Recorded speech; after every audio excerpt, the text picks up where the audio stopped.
Bonjour à tous et bienvenue. Bonjour, bonjour tout le monde. On Bonjour. va attendre on va attendre quelques minutes que tout le monde puisse bien se connecter avant de pouvoir débuter.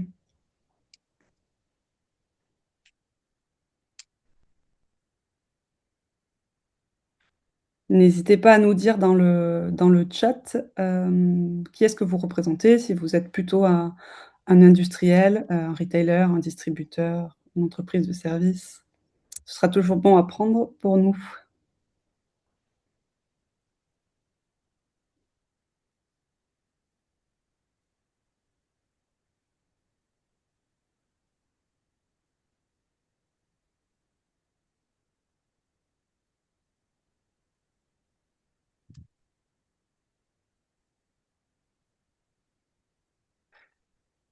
Bon, il est 11h02. Je vous propose que l'on commence. Donc on est ravis de vous accueillir aujourd'hui pour ce webinaire. Merci à notre client Eminence d'avoir accepté ce retour d'expérience qui va être enrichissant, ainsi qu'à notre partenaire Lengo, de nous accompagner dans la co-organisation de ce webinaire. Donc si vous avez des questions, n'hésitez surtout pas à les poser dans la partie, Q&A de la plateforme Zoom. On y répondra en fin de session. Donc, je vous propose, que chacun puisse se présenter. Oui, alors bonjour à tous. Moi, je suis Décre Vincent, je suis le DSI du groupe Éminence. Je suis DSI depuis octobre 2025, mais ça fait un peu plus d'une quinzaine d'années que je travaille dans le groupe Éminence. Merci Vincent. Donc, bonjour à tous. Donc, moi, Nathalie Brucoli, gestionnaire marketplace chez Eminence depuis 10 ans et je suis chez Eminence depuis 18 ans. Merci Nathalie. Kevin, si J'y tu vais? peux. Ouais. Ouais, Kevin Boujard, enchanté, donc chez Lengo en tant que account exécutive, ce qui veut dire que j'accompagne les marchands en amont de tous leurs projets pour m'assurer de la faisabilité du projet, tout simplement, avec Lengo. Et ça fait bientôt 5 ans que j'ai rejoint Lengo. merci Kevin. Et pour ma part, donc directrice marketing Map System, éditeur d'une data platform unifiée MDM, PIM et DAM. Donc on vous a préparé aujourd'hui, un petit programme. Donc on va commencer par vous présenter donc Eminence, son univers, ses défis, ce que l'entreprise concrètement relève au quotidien, la gestion de produits, le time to market, les marketplaces. Et ensuite on plongera, dans le duo PIM et DAM.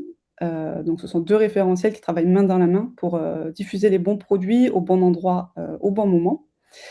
Ensuite, on basculera donc, sur la place de Lengo dans cette aventure. Voilà, comment Lengo fluidifie cette stratégie marketplace. Ensuite, pour ceux qui resteront jusqu'à la fin, on aura des tips de Vincent, autour de Vincent et Nathalie, sur les facteurs clés de succès, de ce projet. Donc avec du concret, du vécu. Et ensuite, on terminera bien sûr par vos questions. Donc avant d'entrer dans le vif du sujet, on a 2 chiffres, à vous partager. Ce sont 2 chiffres qui méritent, notre attention. Donc en France, les marketplaces, ils ont franchi le cap de 50 de ventes en ligne, ce qui est notable, et en volume pur, elles représentent entre 31 et 35 des achats de produits sur internet. Donc on ne parle plus d'un canal émergent. Et ce qui est encore plus frappant, c'est la vitesse. Dès lors qu'on intègre, les services et comme le voyage ou le loisir, par exemple, la croissance des marketplaces, elle est 2 fois plus rapide, que celle du e-commerce traditionnel. Et on voit aussi que la dynamique, elle s'arrête pas qu'au B2C. D'ici 2028, il est estimé que 75 des achats B2B transiteront par des marketplaces. Donc c'est la réponse, elle est assez simple, c'est parce que 73 des décideurs sont aujourd'hui des millennials et c'est une génération qui achète, pour son entreprise comme elle achète pour elle-même, donc sur Amazon, donc en autonomie, en quelques clics et sans appel, commercial. Donc on parle vraiment d'un changement structurel. Et la question que les marques, industrielles ou prestataires de services doivent se poser aujourd'hui, c'est plus, est-ce qu'il faut y aller? C'est plutôt comment y performer? Et c'est la réponse à laquelle on va répondre. Donc pour commencer, Vincent, est-ce que vous pourriez nous présenter, Eminence? Oui, bien sûr. Alors, Éminence, c'est un leader français du sous-vêtement masculin. Éminence, c'est avant tout un groupe composé d'hommes et de femmes avec une histoire.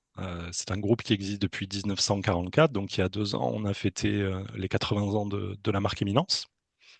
C'est un groupe aussi qui a un ancrage régional parce que nous avons dans nos locaux, à côté de nos locaux, à Émargues, pour ceux qui connaissent pas, c'est entre Nîmes et Montpellier dans le sud de la France.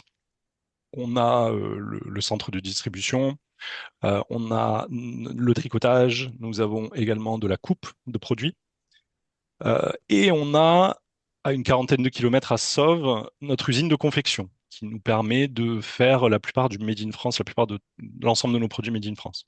Donc voilà, on a un groupe qui a un ancrage, un savoir-faire, qui maîtrise sa chaîne de production, que ce soit dans l'achat de matières premières, l'achat de produits finis, le stockage, la coupe et l'envoi en sous-traitance, l'achat de produits finis directs. Et voilà sur ce côté groupe ancrage. Au niveau des marques, le groupe Éminence possède en propre les marques Éminence, les marques Athéna, la marque Passionata et également la marque Liabel, qui est une de nos filiales en Italie. Au niveau du marché, on opère en France, mais pas que. En France, spécialement en B2B dans la GMS, grande et moyenne surface. On est acteur aussi dans le retail avec les grandes enseignes que vous connaissez tous, les Galeries Lafayette, etc. On fait du B2C depuis maintenant un peu plus de 10 ans, je dirais. On s'est lancé en 2015 avec nos 2 sites internet et puis ça a suivi rapidement avec tout l'écosystème marketplace.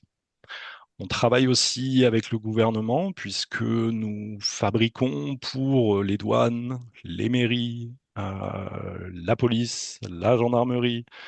On a tout un marché avec le gouvernement, mais aussi avec des gouvernements d'autres pays. On a une complémentarité entre nos marques qui est forte, puisque au niveau des segments qui sont touchés, on peut avoir l'homme, on peut avoir la femme, on peut avoir les enfants, on a eu le bébé. Dans le positionnement de nos marques, c'est le bien-être, le bien-vivre, le confort et également le bien vieillir. On a un positionnement aussi avec une nouvelle marque qui sera lancée dans pas très longtemps sur du sport. Et on l'a aussi depuis déjà quelques années. En 2018, on a été racheté par le groupe Delta Galil, qui est un immense industriel israélien. Et c'est une marque qui propose des licences à la distribution en Europe pour le groupe Éminence, et notamment des marques comme Polo Ralph Lauren, Wilson ou encore Adidas. Voilà un petit peu pour la présentation du groupe. On peut passer à la suite. Merci Vincent. Est-ce que vous pourriez nous dire, quelles sont les difficultés justement dans votre stratégie marketplace que vous avez rencontrées? Mhm. Alors, comme je l'ai dit, on s'est lancé sur le web en 2015, on suivi les marketplaces assez rapidement en 2016. À l'époque, on a tout construit. On a construit un outil interne qui permettait la gestion des attributs, la gestion des modifications, l'agrémentation des pages produits. On a aussi créé un outil qui permettait la diffusion à un certain panel de clients sous certains formats, la diffusion de ces informations-là. Donc rapidement, on a eu des problèmes un petit peu pour scaler, pour se détacher un petit peu de la dépendance à l'IT et pour accélérer ce time to market finalement. Donc on avait un enrichissement de produits qui était beaucoup trop chronophage, qui prenait beaucoup de temps pour déployer une collection entière, pour déployer des collections capsules, c'était un petit peu compliqué. Donc forcément une lenteur du time to market, l'onboarding d'un client, récupérer ses templates, pouvoir les mettre en œuvre, ça c'était quand même compliqué. On a aussi des assortiments qui sont complexes parce que, comme vous le savez, les marketplaces ne vendent pas tous les types de produits. Nous, principalement, c'est les sous-vêtements, mais on fait aussi des t-shirts, des pyjamas, du homeware, de la corsetterie. Donc, ça complexifie, ça multiplie le nombre de clients, mais ça complexifie aussi les assortiments. Évidemment, vous multipliez vos clients, donc vous avez aussi un problème de diffusion parce que vous multipliez les templates de diffusion de produits. Et donc, une difficulté à scaler et on perd rapidement le contrôle et on perd du temps. Merci Vincent. Bah, ce qui est frappant là dans ce que vous venez de dire, ce sont les volumes, donc les milliers de produits, les dizaines de canaux, les délais serrés.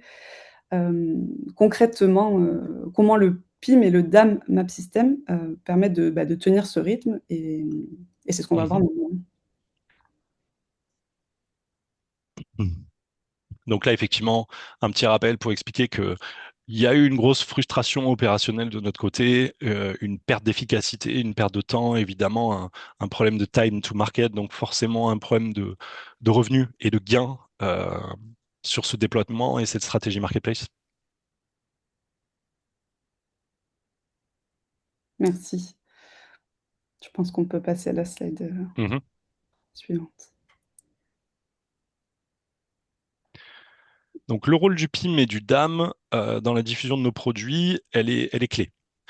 En 2023, nous avons racheté la marque Passionata, qui est une marque internationale et qui a demandé une diffusion de ses assortiments dans plusieurs langues, dans plusieurs pays, avec des tarifications différentes, une complexité qu'on n'avait pas forcément par le passé avec nos marques Éminence et nos marques Athéna. On peut passer à la slide suivante. Donc le PIM aujourd'hui, il permet trois choses principales chez nous. Il permet de collecter l'information au travers de diverses sources. Donc on a forcément notre ERP, la codification de nos produits, certains attributs industriels et commerciaux liés intrinsèquement à notre produit. On a des données un peu plus techniques qui proviennent du PLM.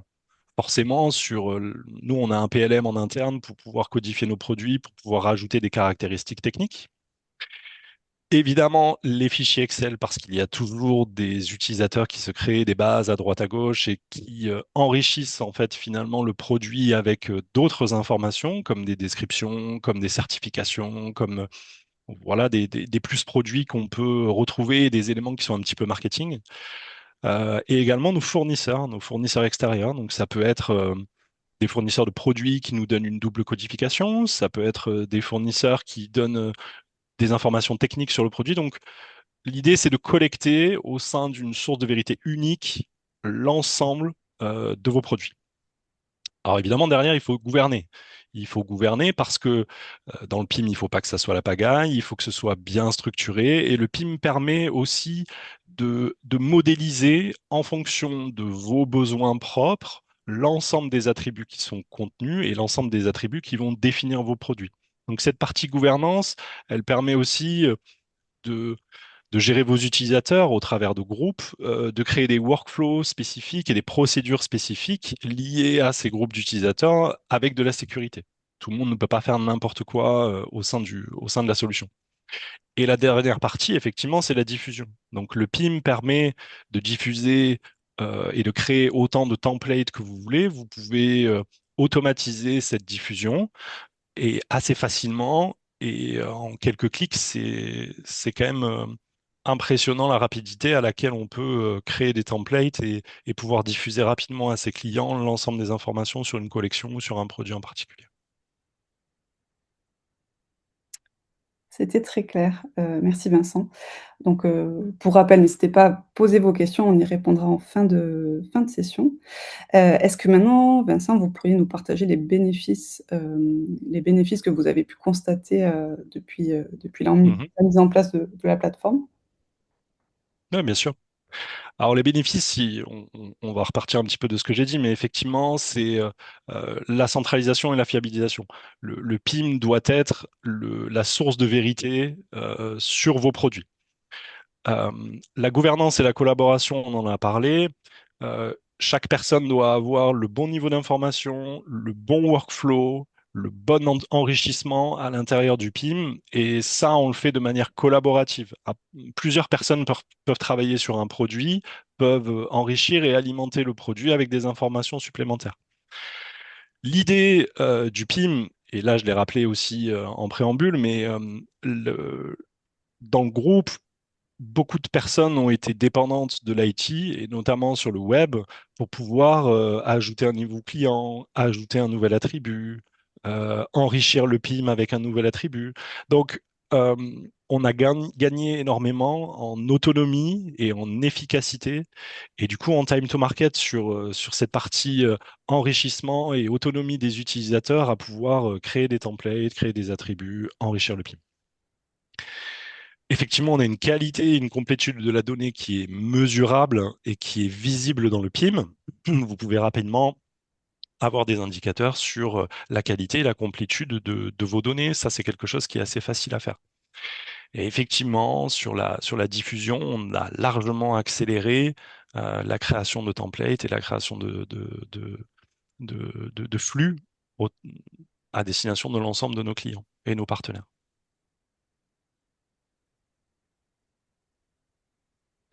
Merci Vincent. Je pense qu'on va pouvoir passer à la slide suivante. Concrètement, en termes de, voilà, de chiffres, qu'est-ce que vous pouvez nous partager? Alors, aujourd'hui, le ROI qu'on a mesuré, et là, je parle d'un temps ROI de traitement, principalement de traitement informatique, mais pas que. Dans le temps opérationnel aussi, ça y joue. Nous, on a mesuré environ 75% de réduction de temps sur l'enregistrement du produit. Euh, Notre outil Homemade à l'époque, forcément, il y avait des lenteurs, forcément, les choses se faisaient de manière unitaire et non massive sur l'enrichissement de l'ensemble de nos produits. Les argumentaires, les pitchs produits, les caractéristiques, la qualification des couleurs, les filtres, les options et les plus produits qu'on pouvait ajouter sur l'ensemble de nos produits, ça se faisait de manière unitaire, même si c'était travaillé en amont.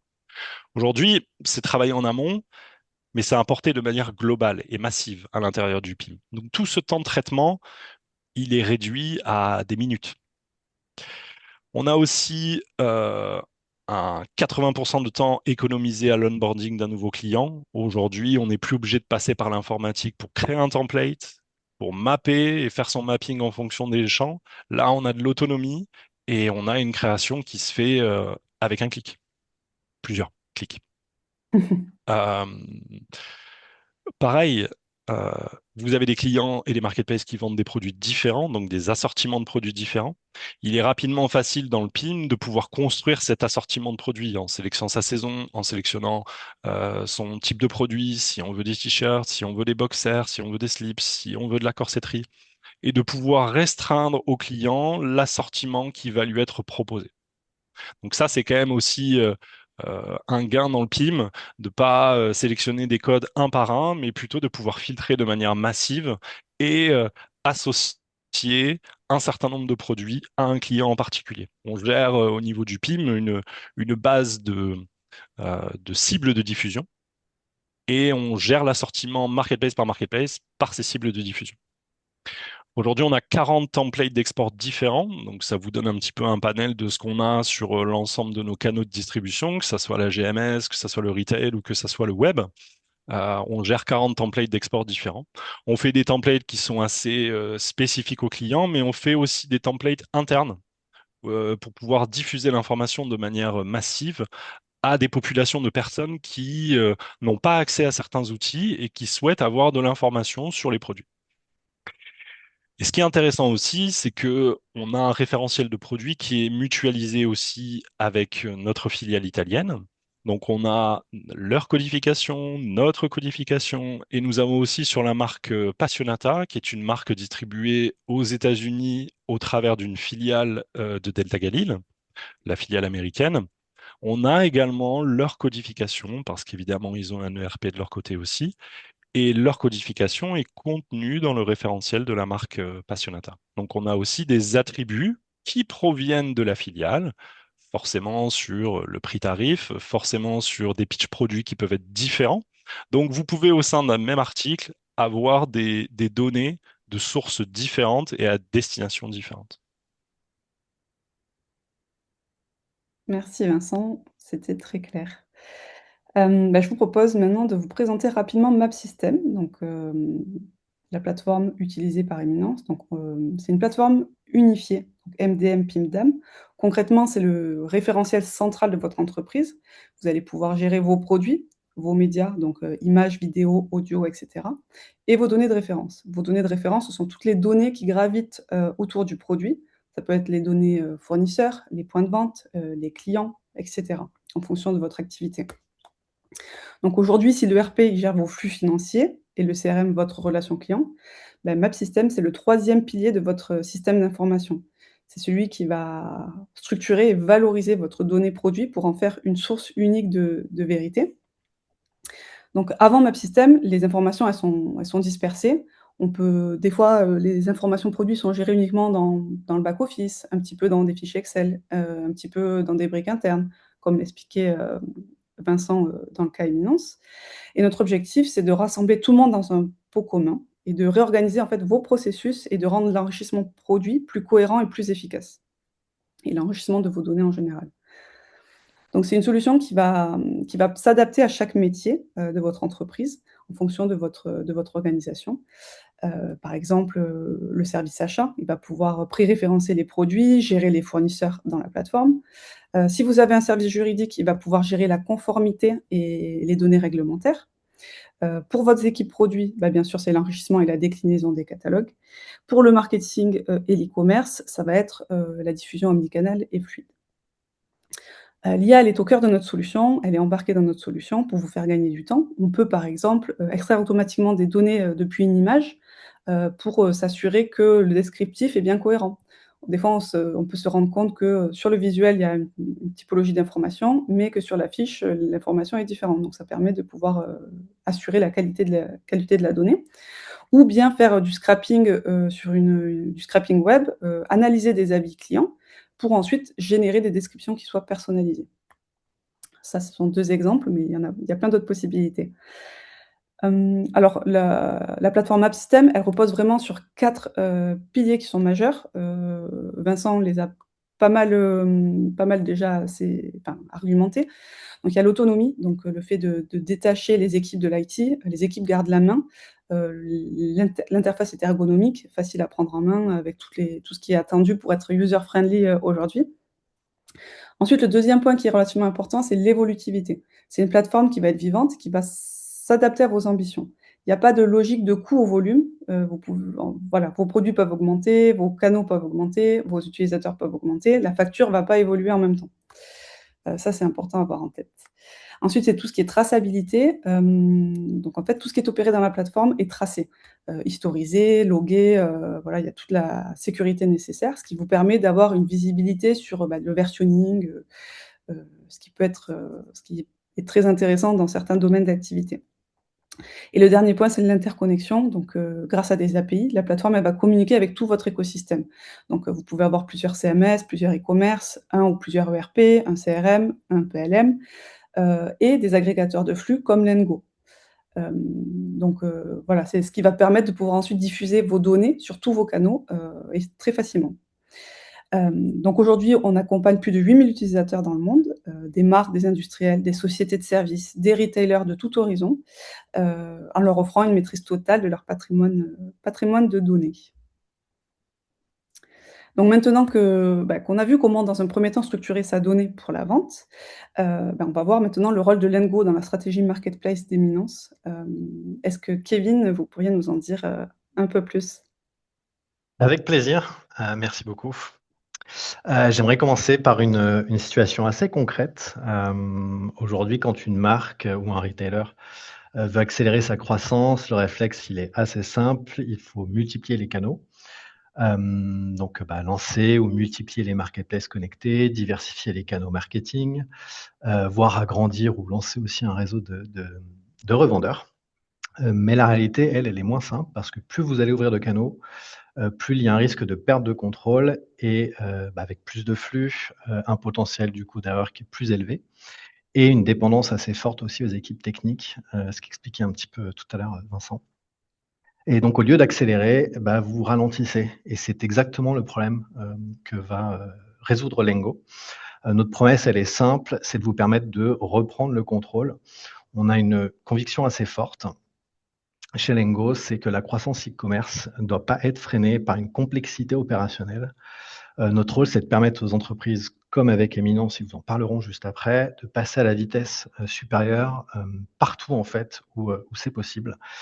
Concrètement, ça veut dire quoi? Vous le voyez ici sur la slide. On peut activer toutes ces marketplaces, mais pas seulement, les canaux marketing aussi, et le monitoring également du réseau de distribution sans multiplier les outils ou les efforts pour ça. Donc, on a une suite de 4 solutions aujourd'hui dans Lengo qui vont permettre de booster la croissance. Donc, NetMarket pour la performance marketplace, comme on le fait aujourd'hui, donc avec Eminence et MapSystem.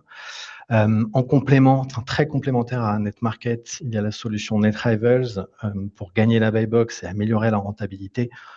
NetAmplify pour optimiser le flux marketing, donc tout ce qui va être trafic qui provient de Google ou des réseaux sociaux.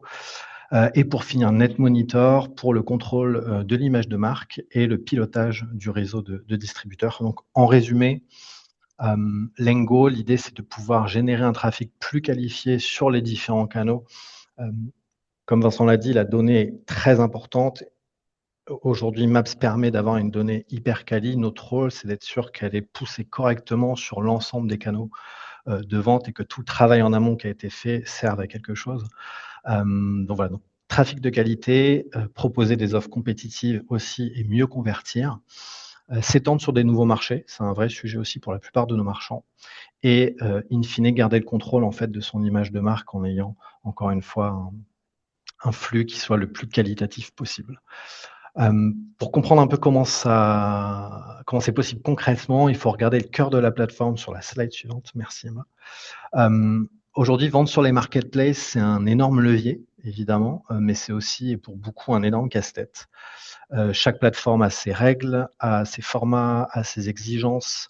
Donc sans solution adaptée, les équipes passent beaucoup de temps à travailler les flux, à essayer de les adapter, à ne pas toujours comprendre aussi ce qui peut poser problème pour les marketplaces.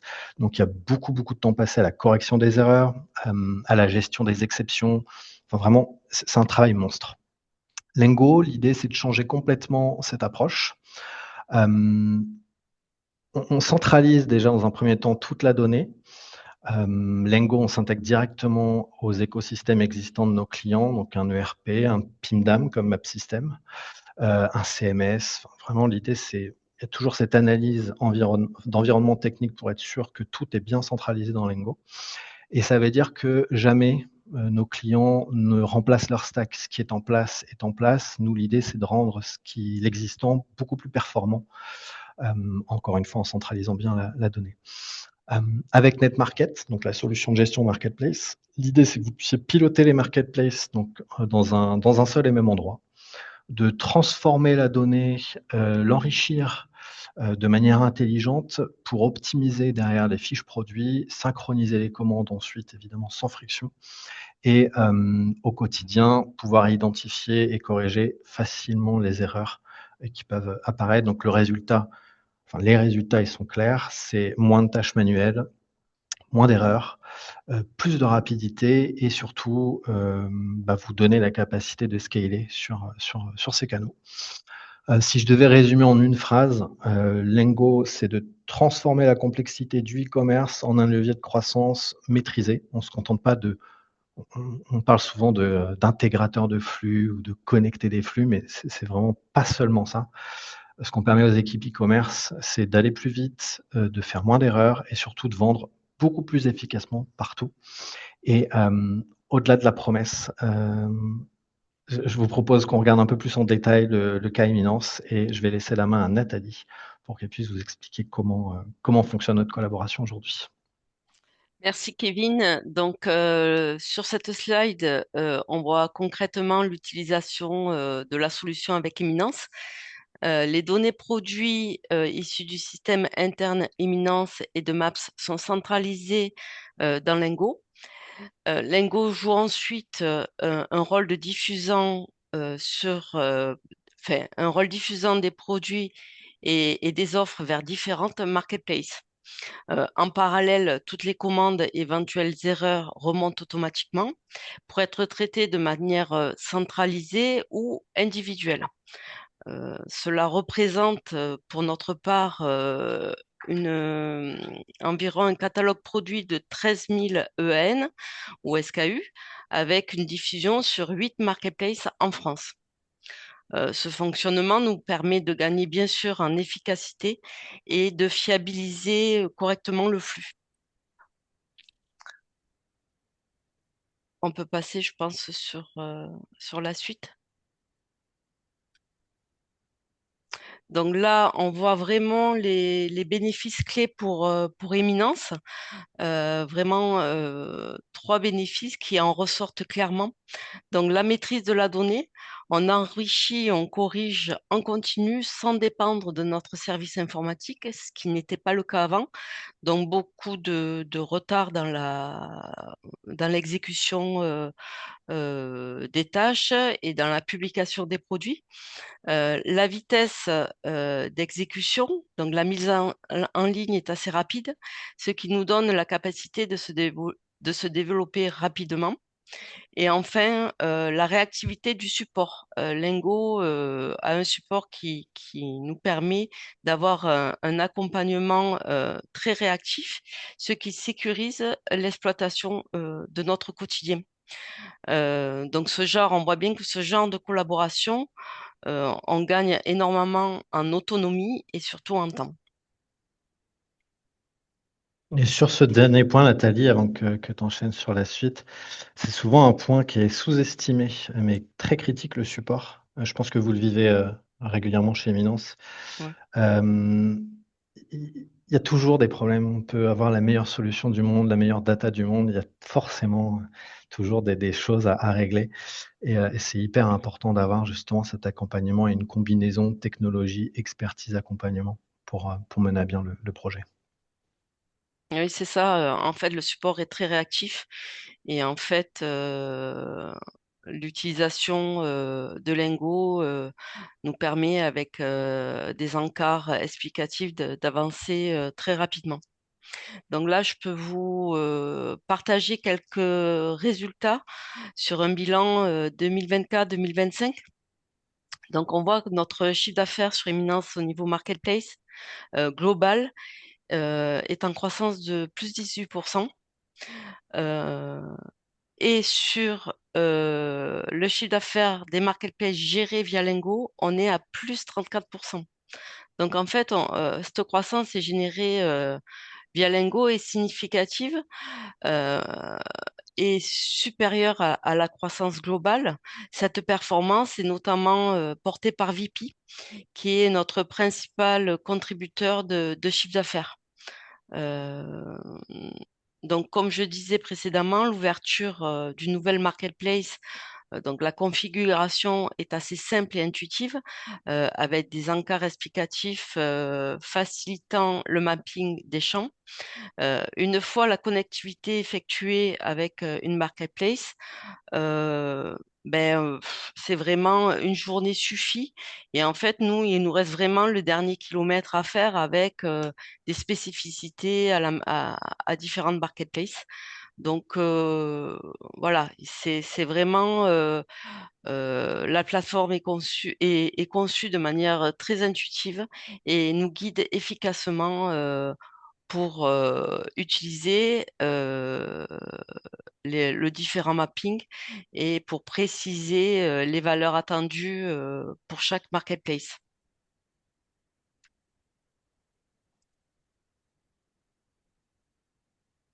Donc moi, j'appuierai pour finir sur vraiment, pardon, euh, un gain de temps énorme sur l'utilisation des deux solutions. Ça nous a permis de nous concentrer à tout ce qui est plus commercial, la mise en place d'offres et du coup d'accroître notre chiffre d'affaires. Et Si, aussi une autonomie assez importante ouais, que l'on n'avait pas avant. si je dois, si je peux intervenir sur cette slide, mais les Mhm. facteurs clés pour moi de succès dans ce stratégie marketplace et surtout au niveau du PIM, ça a été trois choses. La première, pour bien réussir ce projet-là, il faut être préparé. Il faut connaître ces données, il faut savoir comment elles sont organisées et il faut évidemment faire, et là je mets ma casquette de DSI et précédemment de chef de projet, des ateliers en amont avec l'ensemble des parties prenantes et l'ensemble des métiers pour bien qualifier, centraliser et organiser un modèle dans le PIM qui va permettre de répondre à l'ensemble des cas d'usage de l'ensemble des métiers. Deuxièmement, après, effectivement, c'est à l'intérieur du PIM, il faut, pour que les gens aient le plus d'autonomie possible, rédiger, faire des procédures, faire évangéliser l'outil, le faire découvrir, le montrer et éviter que les gens ont peur ou soient rebutés par l'outil. Parce que franchement, la mise en place de quelque chose comme ça dans une entreprise, ça prend toujours du temps et des gens peuvent avoir peur aussi de travailler sur un nouveau système. Donc forcément, il faut préparer ça et il faut accompagner ça. Et après, je pense que le troisième facteur clé, c'est que le PIM est un outil qu'il faut faire évoluer. Il faut pas le mettre en place, le laisser vivre, sans y retourner dedans et sans l'améliorer. Et je pouvais pas terminer cette présentation sans dire les deux mots que tout le monde a à la bouche aujourd'hui, mais l'intelligence artificielle. Mmh. Euh, les, la plupart des PIM sont tournés vers le futur, et notamment celui de Maps System. Et aujourd'hui, on regarde dans notre stratégie marketplace, qui est tirée aussi vers l'international, comment on peut avoir des cas d'utilisation avec l'intelligence artificielle pour la génération de contenu, pour la génération de contenu à partir d'un autre contenu. Et on étudie certains cas d'usage qui vont nous permettre de gagner encore plus en rapidité d'un côté opérationnel et forcément accélérer le time to market, évidemment. Voilà, moi j'en ai fini sur les facteurs clés de succès ou ce qu'il fallait retenir. Ouais, merci pour Merci ces petits Vincent. partages de tips. Alors on va pouvoir passer aux questions-réponses. N'hésitez pas, Nathalie, Kevin, Vincent, à rajouter, voilà, à partager des informations que vous souhaiteriez partager à notre audience. Mhm. Parce que voilà, pour l'instant, on n'a pas encore de questions, donc on va leur laisser le temps de réfléchir un petit peu. N'hésitez pas, décrivez-nous dans quel service vous travaillez, ce que vous faites, est-ce que vous êtes plus du côté technique, est-ce que vous êtes plus du côté marketing. On a une première question. Donc, dans vos activités liées au textile, utilisez-vous des standards de classification ou de caractérisation qui permettent d'accélérer, pardon, vos échanges entre fabricants et distributeurs? Ouais, ouais. Alors, je sais qu'il y a la norme FAB 10. Alors, nous, on ne travaille pas forcément avec celle-ci, mais je sais que c'est un standard qui est présent dans la plupart des PIM, mais notamment dans celui du Map System, pour les échanges entre fabricants et distributeurs. On a aussi la norme GS1, et nous, on a tout un catalogue avec des attributs normalisés GS1. L'avantage dans le PIM aussi, c'est que on peut intégrer au sein du PIM un certain nombre de référentiels. Ça peut être des référentiels fournisseurs, ça peut être des référentiels de clés valeurs qui appartiennent à Pierre-Paul Jacques, j'ai envie de dire. Et vous pouvez voilà, modéliser des standards, des qualifications d'attributs et des choses qui sont liées à des normes textiles. Après, évidemment, pour tout le reste et spécifiquement sur le textile, on a toute la qualification de l'ensemble des certifications GOTS, RCS, Made in France, etc. Et les numéros de certificats qui sont imposés. Donc, on peut ajouter beaucoup de choses dans un PIM. Je ne sais pas si ça répond à la question. Oui, je pense. N'hésitez pas si vous avez d'autres questions.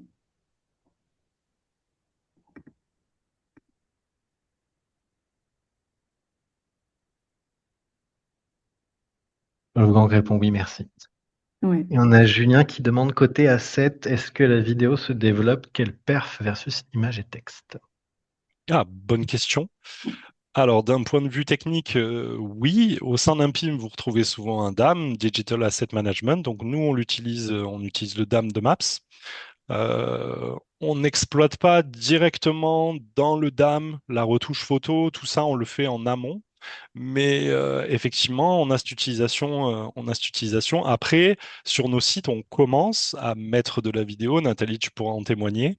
Euh, et ça fonctionne plutôt bien et je trouve que c'est quelque chose qui vient compléter et qui vient agrémenter les fiches produits et ça rend un petit peu plus de dynamisme sur les pages produits. Je sais pas si Nathalie, tu Oui, as c'est quelque chose ça, à oui. ajouter. Non, mais tu as tout dit. En fait, on a Ok. la possibilité, oui, en effet, d'intégrer des vidéos et, euh, et ça fonctionne très bien. Ce que je voulais rajouter aussi par rapport à Maps, c'est que selon les marketplaces, nous avons des exigences. L'avantage de Maps, c'est de pouvoir en amont intégrer certaines données qui sont différentes d'une marketplace à l'autre et de les ajouter directement dans Lingo, ce qui nous fait gagner déjà de travailler en masse et puis ensuite de nous faire gagner énormément de temps. Voilà. Vous avez une idée du nombre d'attributs en tout que vous gérez Ouh. dans... Je dirais pas loin de 200. Mm. Ouais, ok. Je dirais ouais, peut-être un peu plus de 200 quand même. Ce qui est intéressant dans Maps, c'est que les attributs peuvent être classifiés à l'intérieur de grandes familles. Vous pouvez Ouais. modéliser vos t-shirts d'une manière différente de vos caleçons. Donc, vous pouvez avoir des modélisations en fonction des types de produits. Et après, moi, ce que je trouve très intéressant sur un attribut, c'est on peut qualifier un attribut de localisable. Ça veut dire que Mm. selon la langue, selon une langue en particulier, il aura une valeur différente. Donc ça vous aide pour la traduction. Et on a aussi des attributs qui peuvent être critérisés en fonction de ce que vous voulez. Et nous, on a beaucoup, comme le disait Nathalie, des spécifications par rapport à des marketplaces. Et on a un même attribut qui peut s'appeler, je ne sais pas, qu'est-ce que je peux prendre, type de Le produit, titre, oui. le Ouais. titre, le Ou le titre. titre. Mm. Et donc cet attribut peut être critérisé en fonction de vos cibles. Donc dans Mm. nos cibles de diffusion, on a l'ensemble de nos marketplaces. Et on peut venir travailler sur l'attribut et dire que le titre pour VP, c'est ça, le titre pour ces discounts, c'est ça, le titre pour les autres marketplaces, c'est ça, en fonction des exigences de chaque marketplace. Ce qui accélère le traitement ensuite qui sera fait et forcément ce qui répond aux exigences de qualité et de complétude de chacune des marketplaces. Notamment aussi au niveau des visuels, selon les marketplaces, la demande de visuel, la charte graphique est différente. Ouais. Donc nous, en interne, on diffuse, on nomme les photos pour chaque site et tout est regroupé dans Maps et après, ça nous permet comme je disais tout à l'heure, d'envoyer en masse toutes les informations et notamment les photos pour chaque marketplace. Hmm.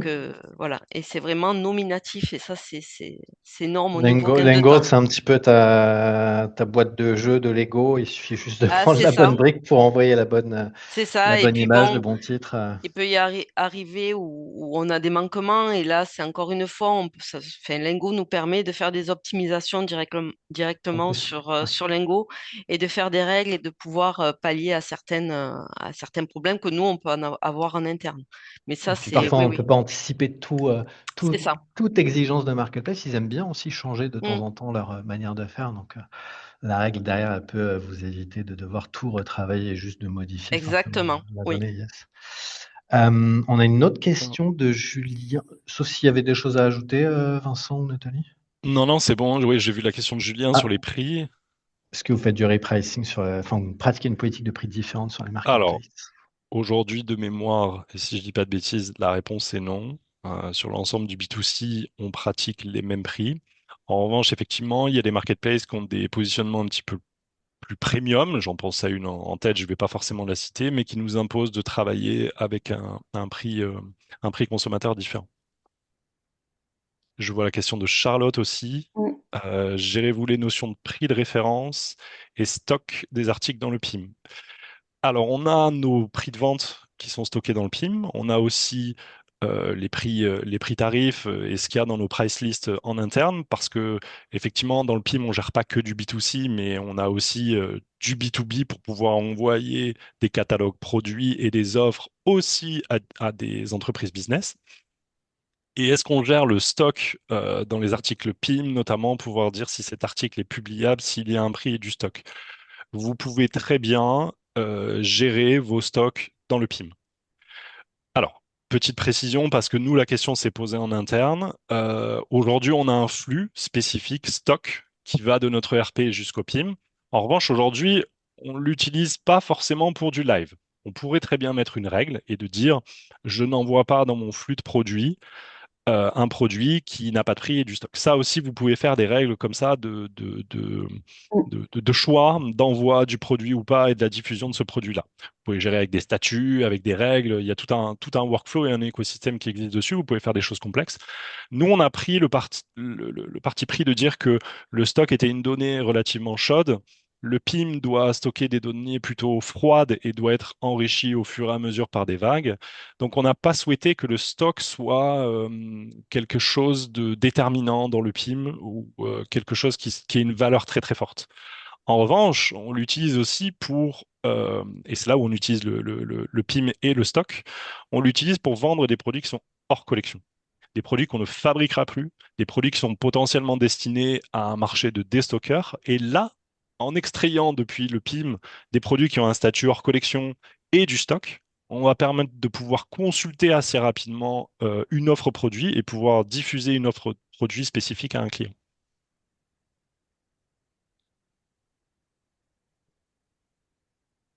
On a une autre question, on a deux autres questions. Lucien, l'un des enjeux pour un e-commerce est d'éviter le duplicate content. L'une des problématiques est de distinguer les descriptions sites e-com par rapport à chaque marketplace. Est-ce que vous modifiez la description en fonction de la marketplace, chacune étant spécifique, et vous le faites où et comment? OK. Alors là, il y a plusieurs réponses possibles. Ça va dépendre de votre choix stratégique. Vous pouvez le faire au sein du PIM, comme j'ai expliqué juste avant, avec une description qui peut dépendre en fait de votre cible de diffusion. Donc là, vous pouvez le faire en amont sur le PIM. Après, il y a un autre choix qui est de le faire en aval sur votre agrégateur de données si vous en avez un et de retravailler la donnée à ce niveau-là. Et la troisième solution, c'est de mettre des règles en place, des règles informatiques qui disent, il y a des marketplaces qui veulent pas la marque du produit à l'intérieur du titre. Donc, vous pouvez faire une règle en supprimant l'ensemble des libellés de marque que vous avez. Donc, il y a plusieurs réponses. Pour moi, il n'y a pas de bonne ou mauvaise façon de faire. Nous, on le fait comme on peut, plutôt en amont. On tend à le faire de plus en plus en amont. Après, effectivement, le faire en aval, parfois ça peut être un peu plus rapide ou spécifique, ou voir la règle marketplace dans l'agrégateur de données qui donne effectivement, comme Nathalie l'a dit, des tips ou des Hmm. recommandations sur comment créer ce titre. Je Donc il y pense que ça a, dépend beaucoup de la maturité des e-commerçants sur la ouais, bien marketplace. sûr. Quand tu démarres et que tu connais justement pas très bien les prérequis, Mhm. Lingo a cet avantage de vous dire en effet sur chaque attribut ce qui est attendu ou ce qui est interdit d'ailleurs par la marketplace. Donc pour construire par exemple des descriptions différentes, ça peut être des règles pour, comme tu l'as dit Vincent, supprimer la marque si c'est interdit. Ça peut être de concaténer des champs, construire, sa description avec des caractéristiques produits qu'on souhaiterait mettre en avant plus que d'autres. Parfois, les descriptions sont très marketées pour le site web, un peu moins claires pour un acheteur sur une marketplace qui a une vision peut-être un peu plus, caractéristique, qui recherche un produit précis, une marque, un modèle. Donc on peut aussi construire à partir d'autres champs. Je Mhm. reprends mon exemple de Lego parce que c'est vraiment ça. Je construis mes briques un petit peu avec la donnée que je veux et après je peux appliquer des règles dessus. Mais ça dépend vraiment de la maturité et comme Vincent le dit, je pense que quand tu as de l'expérience, tu as suffisamment de recul pour travailler en amont Ouais. ta donnée et la construire une fois que tu as eu, les premières expériences marketplace.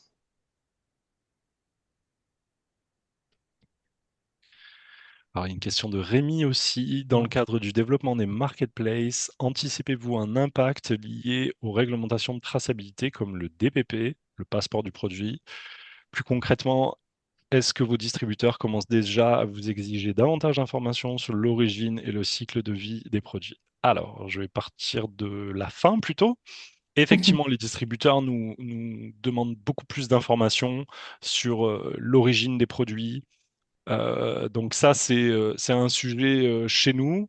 La traçabilité, ça fait très longtemps enfin très longtemps, pas forcément très longtemps qu'on l'a mis en place, mais aujourd'hui, effectivement, sur nos packs, sur nos produits, on a des QR codes qui permettent de voir la traçabilité complète du produit par rapport à la commande d'achat du produit qui a été faite. Donc on voit le lieu de tricotage, on voit le lieu de teinture, on a l'origine du tissu. On a les origines et la localisation du fournisseur qui nous a fait la confection. Donc, il y a une transparence à ce niveau-là. Et effectivement, les distributeurs nous demandent beaucoup plus de transparence. Il y a des choses qui sont compliquées parce qu'avec notre système, on ne peut pas forcément le faire. La transparence à 100%, elle est vraiment quand on a le produit physiquement avec une commande d'achat. Sur le web, on passe plutôt par de la traçabilité qui est majoritaire. On va prendre l'ensemble des volumes reçus, l'ensemble des fournisseurs, voir qui a fait quoi en majorité. Et après, la question liée au DPP, j'ai entendu parler de ce sujet il y a pas très très longtemps, enfin du moins ça a été l'année dernière. Je sens que ça pousse un petit peu à ce niveau-là, donc c'est un sujet qu'on garde dans le coin de notre tête et qu'on regarde avec assez d'attention pour voir ce que ça donne. Je ne pense pas que nous, on va traiter ce sujet cette année. Je ne suis pas forcément au courant de l'ensemble de la réglementation et des dates qui seront imposées ou des choses qui seront imposées.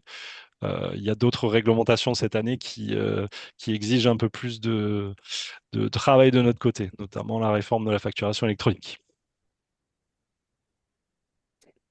Oui, alors merci pour cette réponse. Sachez que, l'avantage dans Map System, c'est que si vous avez des nouvelles réglementations qui arrivent, vous avez la capacité de pouvoir les intégrer facilement dans vos workflows sans casser les workflows déjà précédemment constitués et de pouvoir vous adapter très rapidement à ces, voilà, à ces nouveaux enjeux et ces nouvelles réglementations. Et de la même manière, côté agrégateur, la mise à jour de la structure est toujours faite quand il y a des nouvelles obligations, des nouvelles informations à devoir, notamment l'origine produit, à devoir renseigner. Parfois, c'est une obligation à la marketplace, parfois c'est comme là, global. Mais ouais, je pense que la mise à jour des infos est essentielle. Tout à fait. Bon, je crois qu'on arrive au bout des questions. Merci à tous, pour, votre participation. C'était un plaisir de, voilà, de partager ce retour d'expérience avec vous aujourd'hui. On reste disponibles, Kevin et moi, si jamais vous avez des questions et que vous souhaitez approfondir, le sujet. Merci Émilie, Merci. merci tout le monde, merci Merci Vincent, tout le monde, Nathalie. merci pour Merci tout votre le monde. attention. Bonne journée, merci à tous. Bonne Bonne journée à journée à tous. tous. Au revoir. Bonne journée. Au revoir.